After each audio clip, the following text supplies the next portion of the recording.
Well, I've had them, say all kinds of things to show that the primitive Baptist doctrine was a bunch of feet washers and stuff like that. And Paul put it like this over in Timothy 1:8. He says, "Be not ashamed of the testimony of our Lord and Savior, be the partaker of the affliction of the gospel, who has saved us and called us with a holy calling, not according to works, but him that called." And that's what's on my mind today, is about how that it's a hard doctrine that the primitive Baptist has, and it's called election. If you elect something, as we are approaching the presidential election, what do? You choose. You choose. Elect or election or choose or choosing is all one word. I looked it up in the dictionary, and if you elect something, that means you select it. You want that particular thing. And I got to thinking about, I'm going to try to study this next week with a guy about election. It's very confusing sometimes, isn't it? When you read about the choosing of God, well, it always comes back down to who is God. If God chose so-and-so for eternal salvation, well, who is God? How would you answer that? God is sovereign. God is omnipotent. He's omnipresent. There's no beginning, no end. Creator. He's the creator of the heavens and the earth. He's creator of man. He's creator of all things, isn't he? Well, how do you explain God? Who is God? Well, the Bible says God is a spirit, and we must worship him in spirit and truth. It also tells us that he sent his only begotten Son into the earth. Did he? And Matthew 1:21, I believe 1:21, she shall bring forth a son, they'll call his name Jesus, for he shall save his people from their sins. Eternally speaking, we have been saved by the blood of Christ. He has redeemed us from sin. He has bought and paid for you. Isn't that precious to know that God has bought us with a price? And the price was severe. It was death. All because it goes back to the very beginning of Adam and Eve.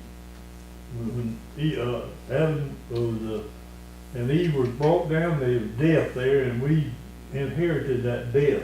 We're a natural person, and we know nothing about God. We know nothing, no love for God or anything until it goes back to who? God. God quickens you, makes you alive. God has blessed us in so many ways, but I'm going to try to get into the lesson now about election or choices that we have. Turn to Deuteronomy chapter 30. I got very long. It's already about time to quit. But I want to get into this, and maybe take 2 weeks. But in Deuteronomy chapter 30, 15 through 20, let's read that and think about this a minute. Sometimes I feel like Jeremiah in chapter 1, Lord, I'm not able to speak. And he's what the Lord tells Jeremiah, I'll give you the words to say. So I think about old Jeremiah a lot, because a lot of times my mind goes in 1,000 different directions, maybe not that many, but and I get confused myself. It gets so big. But read Deuteronomy chapter 30, 15 through 20. And this is a choice or a choosing of individuals, as well as talking to Israel at this particular point. Brother, who did I tell you to read it? Brother David? Okay, too. See, I have set before you this day life and good, and death and evil. And that I command thee this day to love the Lord thy God, to walk in his ways, and to keep his commandments and his statutes and his judgments, that thou mayest live and multiply, and the Lord thy God shall bless thee in the land whither thou goest to possess it. But if thine heart turn away, so that thou wilt not hear, but shall be drawn away and worship other gods and serve them, I denounce unto you this day, that ye shall surely perish, and that ye shall not prolong your days upon the land, whether thou passeth over Jordan to go to possess it. I call heaven and earth to record this day against you, that I have set before you life and death, blessings and cursings. Therefore choose life, and both thou and thy seed may live.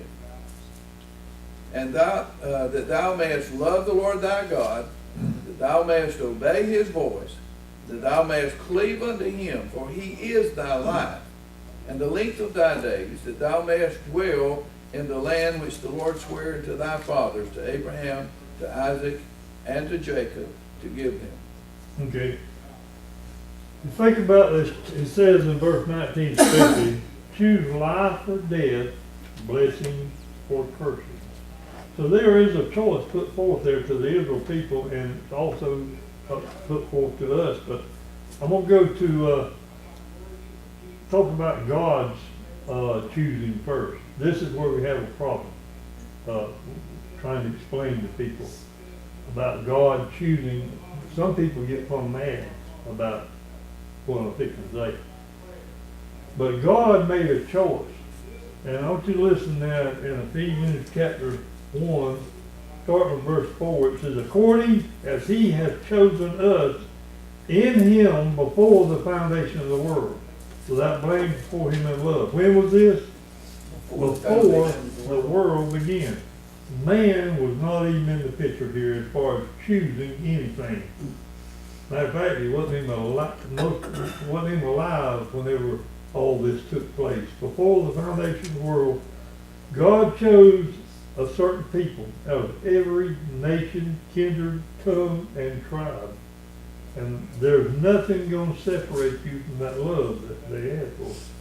According as he has chosen, who is representing he there? God? Is that God? Yes. All right. According he has chosen us in him before the foundation of the world, that we should be holy without blame before him in love, having predestinated us unto the adoption of children by Jesus Christ to himself, according to the good pleasure of his will. Not our will, but according to God's will, his will. To praise of the glory of his grace, wherein he hath made us accepted in the blood. Who made us accepted? God did. Did we go out and accept him? No. In a sense, you do, but it's not for eternal salvation. You do believe in Christ, and that's okay. To praise and glory of his grace, when he hath made us accepted in the blood, and we have redemption through his blood, the forgiveness of sins, according to the riches of his grace. Well, this is, when was it? Before the world was ever established, there was nothing. Nothing. You were saved eternally, right there. Did you have anything to do with it? No. It's not by the works that you do whatsoever. It is the work and work alone of God. And it's hard to comprehend this until the Spirit of God, and you keep studying and the Lord reveals to it. Then you can see how beautiful it is to know that man was left out of the picture and that God has saved us eternally, hereafter, when we leave this world. That's one way to put for eternally. Now, why would God do this? His pleasure. For his good pleasure. For his, according to his will. God, because of his mercy and love for his people that he has chosen, it says in Ephesians chapter 2, verse 4, but God, well, we have been quickened in this chapter, made alive. We knew nothing, had no love. You remember I said a while ago, you had no love, no belief, no anything until you are quickened by the Spirit. And then you have the ability to comprehend about what he's telling us here about his mercy, grace, and his love for his people. It says, but God, who is rich in mercy, his great love, it isn't just love, it says great love. where he loved us, even when we were dead in sins, hath quickened us together with Christ. By grace are you saved. And then it comes around down to verse 8, it says, for by grace are you saved. By what? By grace. What is grace? Grace is the unmerited, undeserved love of God. That's what grace is. Where did you get it? You remember, well, I won't go back there. For grace you are saved through faith in the knowledge of yourself. It is a gift of God. Listen to verse 9 now. You remember I said man had nothing to do with it? You cannot work your way to heaven. There's many people that have said, I can work and labor and get crowns, and when I get to eternal heaven, I'll be in a back 40 and all this stuff they tell you. That's not true. It's by one only, that's God. By his mercy and his great love, he has saved us, not according, verse 9 says, not according to works. Not according to works.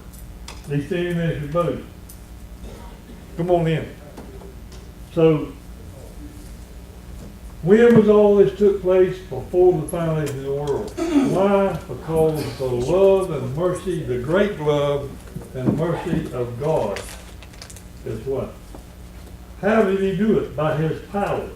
Now, when I say a lot of people get upset, back up to Romans chapter 9.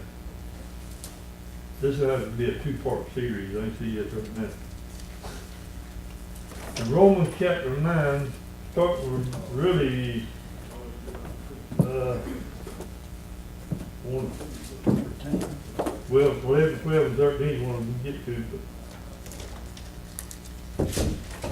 I'll go ahead and mention that nothing can separate you from the love of God, first of all. That's back in Romans 2. He says there's not a creature manifested sight of all things naked and open to him. Over in Hebrews, and God sees us all the time, and he has a great love for us. But then, start with verse 8. It says, that is, that which the children of the flesh, they are not the children of God, but the children of the promise are counted for the seed. So this is the word of promise. At that time will I come, and Sarah shall have a son. And not only this, but when Rebekah also conceived one, even by the father of Isaac. Now listen to the 11th chapter. This is a lot of people get upset with this scripture here. And it's really a beautiful picture of what power of God. It says in verse 11, for the children being not yet born. Now, are they born yet? They're not even born yet. When were you saved? Before the foundation of the world. Yet the children, this is talking about Jacob and Esau, and you can go back to Genesis and see what kind of scoundrel Jacob was. Esau was a hunter, and they were twins, and he went out and killed the deer of venison, which me and David can't do too much, but he went out, he was a good hunter. The Bible says he was a good hunter, and he'd go kill meat for his daddy. Anyway, Jacob come up on him, and you know about the birthright deal, how he sold his birthright. But it comes on down to this, about these two. One, there were two nations in her womb. If you go back and read upon it, there were two nations come out of the mother's womb. And Jacob, you know, was promised the promised land. It says, for the children not yet being born, neither done any good or evil, that the purpose according to the election or choosing might stand, not of works, but him that calleth. Not by the works right here. And it said to her, the elder to serve the younger. As written, Jacob have I loved, but Esau have I hated. Now, here's where people get very upset. God does not hate anybody. Well, it may not be the kind of hate like you and I have, but nevertheless, he showed more favor to Jacob than he did Esau. Do you follow that? because he was one of the elect of God, one of the chosen ones of God, and we get to arguing with God about this. All right? Verse 19 says, thou wilt say then to me, why does he do that kind of talk? Who has resisted his will? Nay, O man, who art thou that repliest or argues against God? Shall the thing formed say to him that formed it, why hast thou made me thus? Why? And all right, God, why did you make us like this? Listen to it. No man, who are thou repliest against God? So a thing formed it, say the form, why hast thou made me thus? He says, verse 21, hath not the potter power over the clay, the same lump, to make one vessel in honor and another to dishonor? What if God willing to show his wrath, to make his power known, endured much long suffering, vessels fitted for destruction? You think about this, Mike, I want you to go out, and I want you to buy $40 worth of clay. Okay? Mike, I want you to go out here and buy $40 worth of clay. And I want you to make me 2 vessels. Back in the old days, they used to make pottery and so forth, to my understanding. Mike, you're going to make one now. It's a perfect vessel. You made it, you're good at it, you know how to do it, and there it is, you got $40 invested, right? Then you go over here and make another one, just like that one. Perfect. $40 more, $80 you've spent so far, right? And then when you get through, I want you to take one and I want you to throw it against the wall, or take a hammer and just beat it to pieces. That don't make sense, do it? It don't make a bit of sense. But God is saying, I'm the potter, you're just the clay. And I make it one, I'm going to take this one and I'm going to honor it. And this one over here, I'm going to tear it all to pieces. I'm going to destroy it. And why would you do this? Because of God. And I can do what I want to. God does whatever he wants to. And the armies of heaven cannot stop what he wants to do with us. So God, he's the one that has molded it, paid for it, bought and paid for it, and he can make one for honor if he wants to. God has elect people, chosen people, and we can't argue against that. So go ahead. All that sounds bad, like God is No. a bad God. It's from love. But when you understand that God is righteous, and that there's no unrighteousness in God, No. it helps us to understand that though God would choose one over the other, and that he would love one more than the other, his plan is always righteous. Exactly.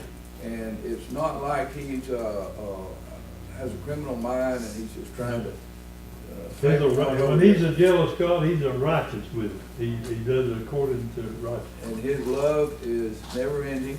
God loves us with all heart, mind, soul, strength, and we love him in the same way. But God truly. Well, sometimes you don't love him. Billy preached a lesson here a while back, and the hand of the Lord was upon this man. Mm-hmm. And that's what I see here. He had 2 creations and 2 nations.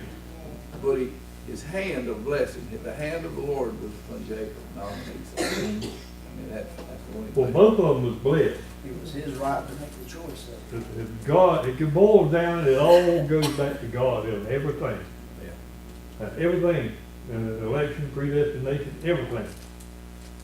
God is sovereign. God does whatever he wills.